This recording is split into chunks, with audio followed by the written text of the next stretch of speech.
Hey, good evening, everyone. This is Robert Sells. I'm just coming to you with another message that the Lord gave me. And this one is coming from Hebrews, the 11th chapter and the first verse.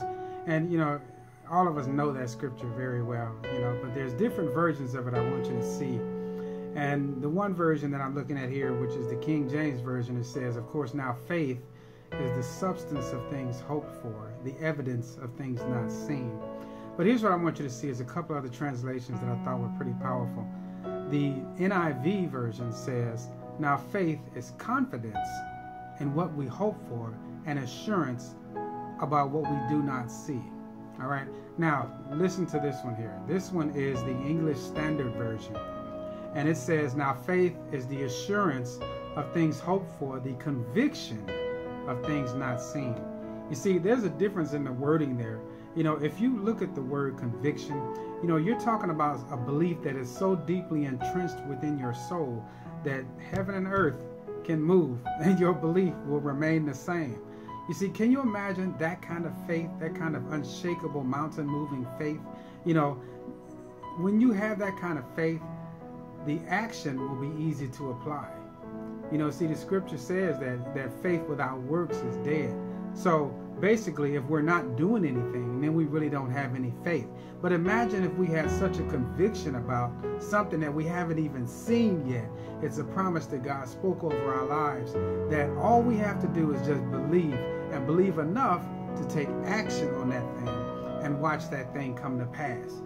See, because here's what's going to happen. When we take action, the Lord is going to be the one to bring it to pass, not us. And that's where we go wrong. You see, a lot of times you have scientists who say, I believe that the earth was created by some Big Bang theory.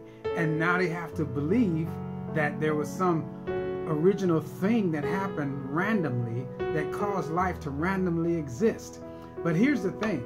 They don't believe it. And I'm going to tell you why. Because they spend their lives trying to prove it. You see, if you're trying to prove it, that means that you don't believe in it. That means you don't have any faith for it. Jesus, when he reappeared to the apostles, he told Thomas, because Thomas just did not believe when they were telling him they saw him again. He said, stick your hands in the holes. Stop doubting, Thomas, and believe. You see, as believers, we have to have a conviction in the thing that we don't see. And we have to have so much conviction in it that even though we don't see it, that we take action to move progressively towards it. That's powerful, ladies and gentlemen.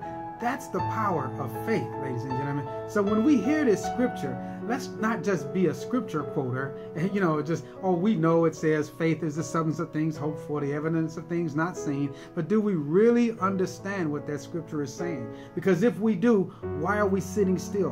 Why are we not taking action? Ladies and gentlemen, take action. If you believe what God spoke over your life, if you believe the promises of the Lord, if you believe that the Lord cannot lie, that it's impossible for him to lie, then why are you sitting still? Take action and move towards your dreams, because I promise you, when you take action, God will move and take that second step. But all he's waiting for is to know that you are serious enough, that your belief, your conviction is strong enough that you will take that step, even though you don't see the entire staircase, ladies and gentlemen. Of course, that was a quote from Martin Luther King. But I want you guys to understand what faith is all about. It's about taking that action, even though you don't see what's down the road. Take that action anyway, ladies and gentlemen, and the Lord will cause it to come to pass in your life. You will see exactly what I'm talking about. You will see how the Lord works, more importantly, and you will see the advancement and the expansion of God's kingdom, based on your one belief and your action that moved toward it. God bless you and have a wonderful day.